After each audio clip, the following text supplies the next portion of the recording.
What's good? It's Brittany Sunshyne. Welcome to Flower and Fire, where we revelate, reflect, and remember to dig deep as we keep each other company along the way. And don't forget to believe in your daydreams. Let's dive in. I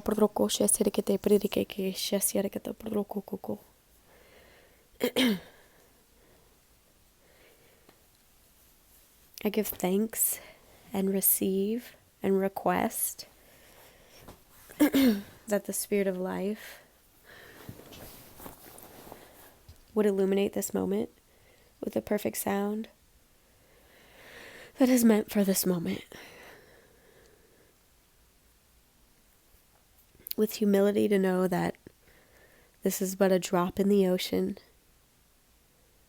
but also the boldness to know that every drop counts somehow.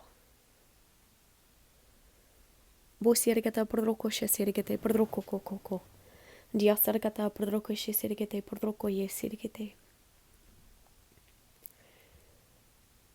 wild to think about how everybody is a little bubble of cells, a bundle of cells, a bundle of cells surrounding him all the time. Or we can tune in to the refiner's fire, to the purifying living water, and it can, heal and cleanse and purify and clarify. It can do all the things. And the beautiful part about it is that the journey through the purification is different. It's unique for people, and yet there are consistencies throughout. So anyway, just in case, it's weird, sometimes I don't focus upon the darkness, and therefore there are times when I just don't acknowledge that it's there. So anyway, just for the record, I come illuminated in the spirit of the Good Shepherd, the one that doesn't deceive or betray or seek to snatch up, but rather set free, protect, love, reveal identity, support in divine identity. Anyway, so we're all just these little bundles of cells, and what we do with our life and how we interact with people and life will either create pollution and wounding within ourselves, or it will promote healing and wellness and cleansing energy, cleansing.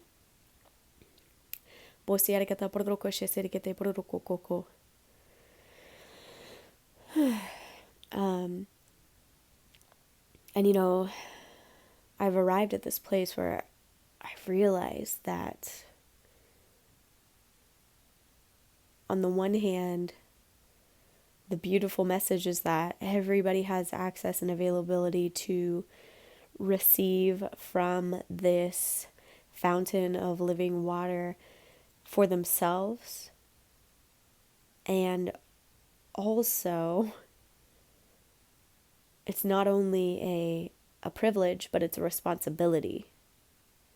And if you're not careful, there will be people who refuse to do the work to access the living water for themselves, and instead they just want to ride on your back while you do the work to access the living water. And they're like, I don't really want to climb the mountain to get to that waterfall. But I want to go, and I want to go with you because you're fun. And instead of me carrying my bag and walking the trail myself and climbing over those rugged rocks and climbing that steep hill, instead I'm just gonna hang onto your ankles, and you have to not only do the work to get yourself there, but I want you to just pull me along. And I'm gonna keep telling you that I'm trying and that I mean well, and that here are my issues, and I don't know better, and I don't know how. And if they're honest, they'll straight up tell you they just don't want to. At least they're honest, Most of them are not honest, though, because they've learned to get by in life like this. They just have to keep telling you whatever's the right answer so that they can keep getting what they ultimately want, despite the cost, despite the transgression against their very character.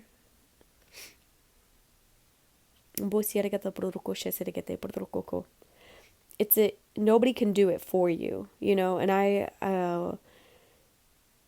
was raised in a narrative where I thought it was my job to do it for people,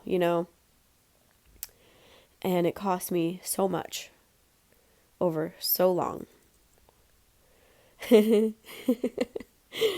a meme going around right now of that show Monk, and he's sitting in a convertible, kind of sitting propped up on the back, and he's just as they're driving through a neighborhood, and there's just people out and about, and he's flipping everybody off, flipping them off, and he's just and it was it had a funny comment about when you finally have liberated from people pleasing and you've leaned a little bit too far. Yeah. So when we all first awaken to the reality that wait a minute, I've been freaking carrying all of these people, or I've been taking responsibility for all of these people that just refuse to take responsibility for themselves. The only people that you should be taking responsibility for that are not taking responsibility for themselves are your children. If it's a grown-ass man, he needs to fucking grow up. Yo, what happened to our men? I know that this isn't all of them, but for my circle of people that I know, it's unacceptable, first of all. Second of all, it's unnerving. What happened?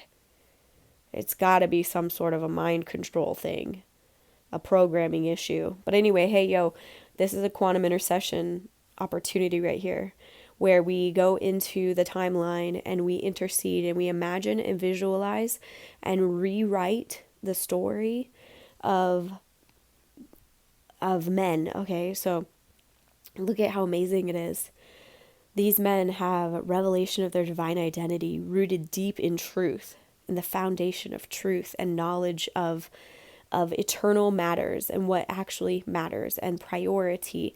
And they have the epitome of self-control. Their bodies serve them. They don't serve their bodies. Their vessels are vessels carrying truth and honor and nobility. They respect and honor their women and their children. They respect and honor society. They have their moral compass is attuned perfectly to that of goodness and truth.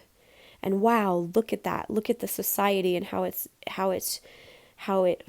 functions like a well-oiled machine, where people are able to rest when they need, and they're able to work when they can, and they have revelation of divine purpose, and also the gumption to get it done, and the discipline to stay focused. And so these are the things where we can sit and quantum intercede at a timeline level, at a quantum level, which means just at the lowest particle level. Definitely not a pro on any of this, by the way, so that's my disclaimer. I'm just a student. I am a student of life.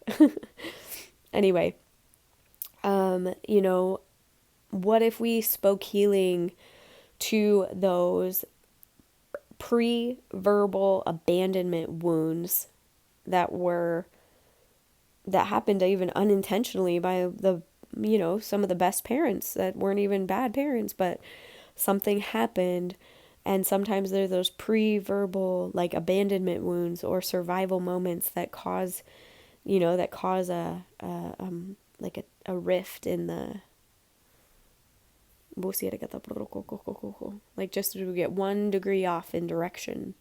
And then you add 30 years to that, or 40 years or 50 years, and now it could be way off track. So, and the beautiful thing about this has to do with kind of in alignment with the concept of reality transurfing, where Because we could think about, well, what about butterfly effect? Is it going to mess everything up? And no. It's not going to mess things up like that movie. Rather, it's just going to attune everything into the sound of order, of like good order, not dictator order, but self-directed, self-controlled, to have self governance, that kind of order. Imagine if everybody around us all had proper self-governance and divine and revelation of divine identity and purpose. What a different place this would be. I'm speaking from being in the Northwest, where drug use is not only running rampant, but also enabled by the lawmakers here. And I get it. On the one hand, I do really get it. Like, just adding more laws doesn't solve a problem. We all need to be very hyper aware of that, because otherwise they'll just try and add laws in order to control humanity. So I understand from that perspective, and I highly respect it. Like, the awareness that just creating more laws doesn't fix addiction. So I really, really appreciate that. But also, there's got to be some freaking accountability for a bunch of people that are out of control of themselves, because it's very, like, lawlessness leads nowhere good. And that is where I've come to fall in love with the concept of purity and self-control, where that used to give me this taste in my mouth of being like, well, that's no fun, like that's so, like, square and stale, and like, no, oh my gosh, the best gift I've ever been given is self-control and the ability to be the master of my vessel, and my vessel does not master me. I am the master here, and my vessel serves me. So that's how it ought to be. If you think about it, if our souls are all in little spaceships here, you need to be the boss of your freaking spaceship. Is your spaceship bossing you around? Can you imagine in real life if this was like cars, and if you couldn't steer your car and your car is just driving all over the place, fucking doing whatever it wants? Like, you need to be driving your car. So long as it's going, you need to be driving your car. So let that be like a wake-up call for you. If there's anything outside of yourself that bosses you, whether it be sex or drugs or alcohol or even like coffee or caffeine, or like if you are bossed around and you cannot say no to a thing and you have to have it, in order to be okay, if it's not oxygen, water, and food every once in a while,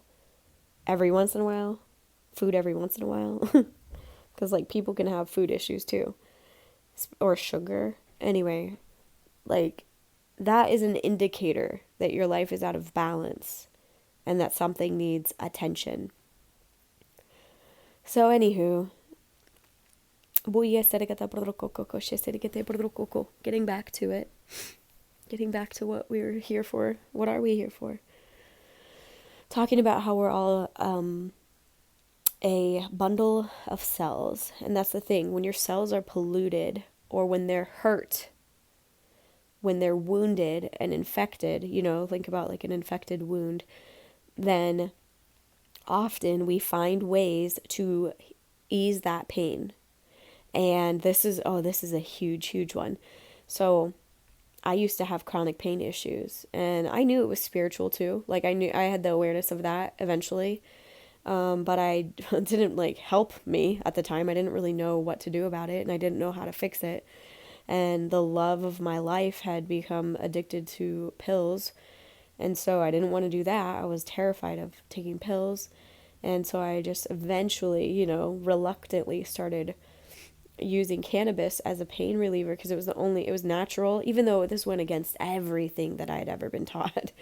And also my very, very snooty pride, where I'm like, I don't do that. All you losers do that I know from my hometown, but I don't do that, So anyway, it's so funny how life has a way, and I swear the creator writes it in like this, where it's like, whatever your pride issue was, or whatever your like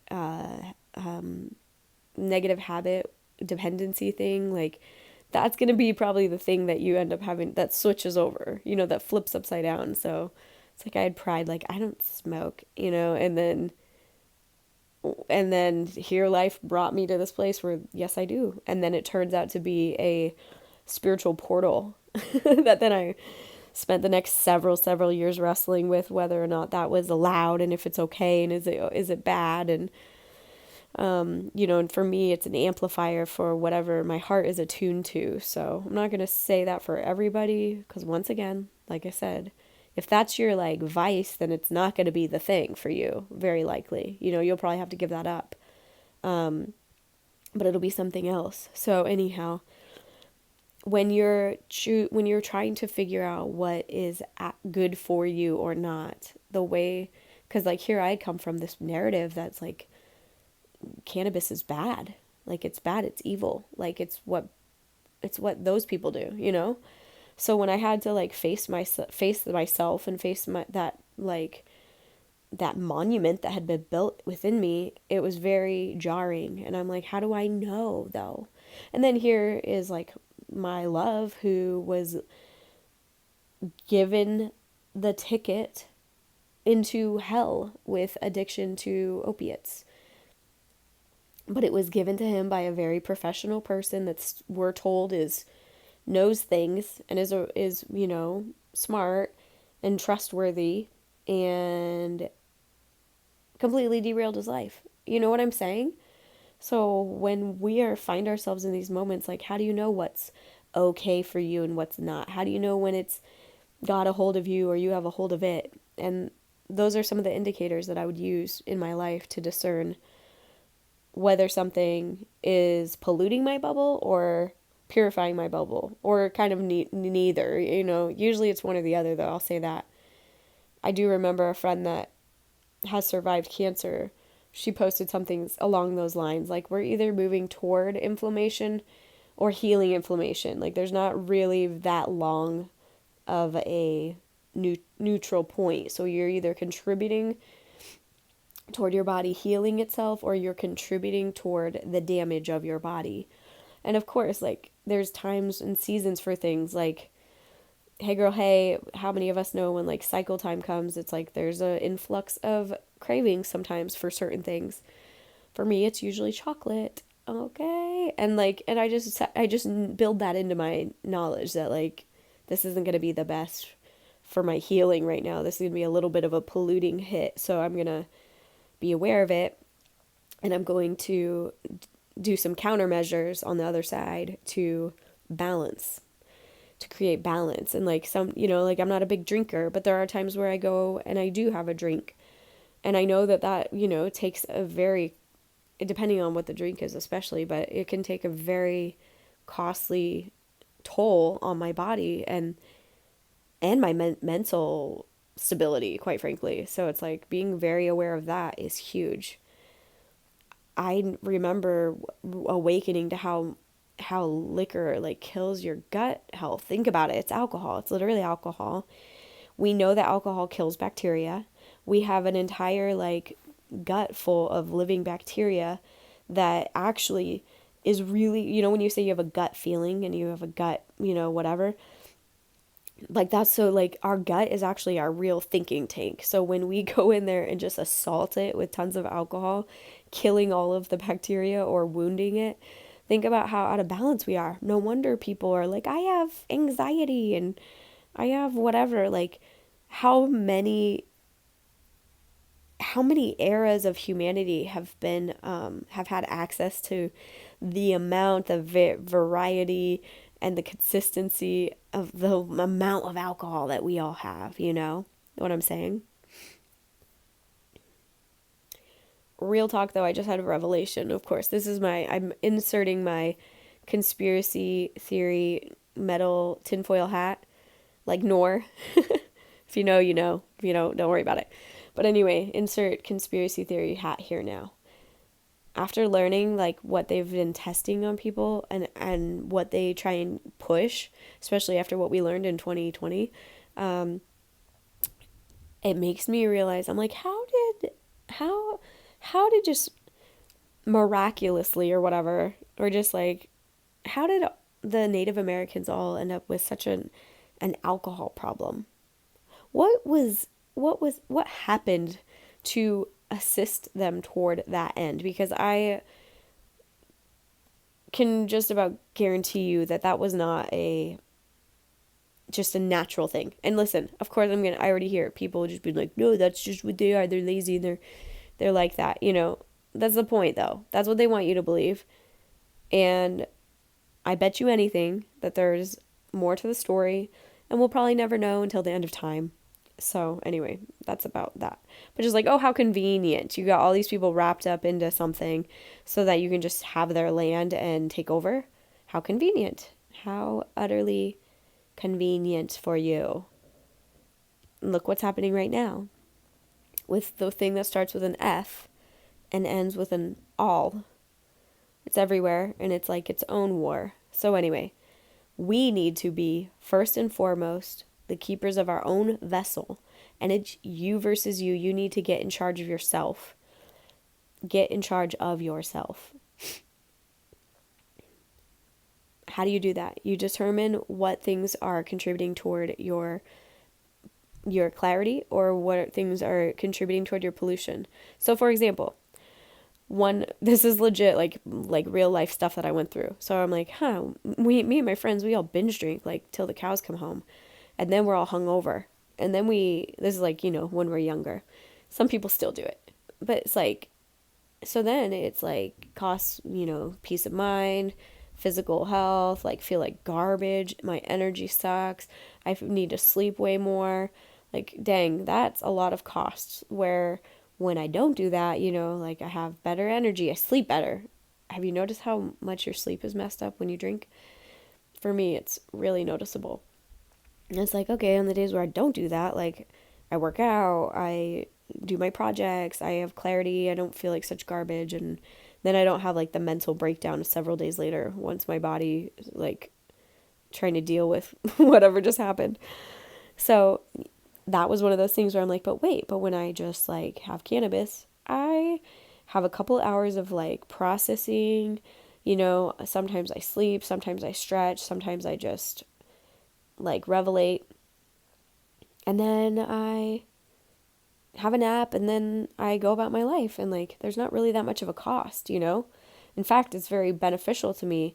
It's like it's this weird little pocket of time that I mourn, and I always think back to that scripture, blessed are those who mourn. I'm like, when I'm processing through life stuff, it's like I go through this little series of processing, and not every time, by the way. Today I didn't do that. I didn't need to cry about anything. And then there was this time where I remember distinctly saying, I'm done crying now. And it's like this moment, like where I drew a line in the sand, and I just decided I wasn't going to cry about the same things anymore. And instead I was going to look forward, and I was just going to choose to hope into the future and pull things in that I want and that are for me, and allow that to be okay.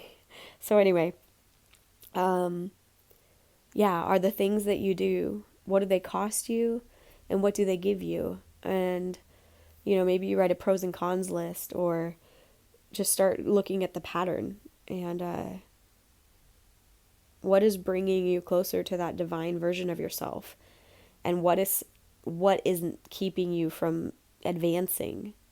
Who is keeping you from advancing? I want to step up right now on one of those, like, I don't even know, on a tall box. I want to step up on, I guess this is called a soapbox. That's what it is. I'm going to step up on a soapbox, and I'm going to say something that is taboo, especially in the place of religion, and totally like taboo. And I'm going to say it loud and proud.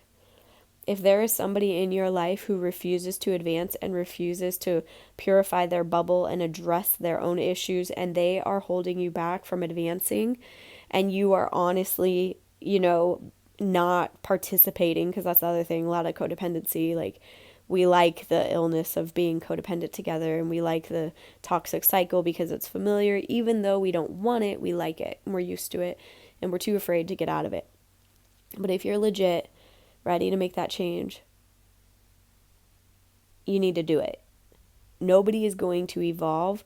Nobody's going to get stronger by holding onto your ankles while you do the work, climbing to the waterfalls. But this is where the point is, like, you have to be real with yourself. Like, are you really actually climbing to the waterfall? Or are you just sitting at the base camp, and talking to everybody that goes to the waterfall as if you're in the conversation? And man, it's crazy. Like, you can really learn a lot about what it's like to actually take that journey, and you could talk about it as if you've been on it, and you could act like you're rubbing elbows with the people who are going on it but never actually go. You could be the person that just sits at base camp and never actually takes the journey to the waterfall themselves. But like, man, you would, according, for newbies and whatever, like, you sound just like all the rest of them that have actually taken the trek. So don't be that guy. Don't be that guy. Take the fucking trek for yourself. Stop depending on other people to do it for you. And also stop being the person that allows other people to just grab onto your heels and you drag them up because you are not helping them get stronger or grow their muscles or whatever. And here's the thing, you have to have the revelation that it's possible for all of us, because it is.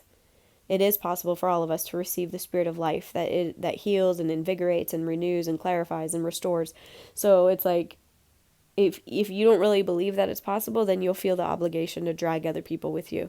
But if you know that that's the real truth, and that like the same spirit that's alive in him could be alive in him, let him do it, and stop freaking enabling him to be less than the person that he was designed to be, or her. Anywho, I feel like that's about it. It's going to be a little bit shorter today, but I'm cheering for you. And identity shifting is a really key part of this. Scripting combined with visualization from the end point as though it is already so. You have to get into that it is finished vibe, like really, really.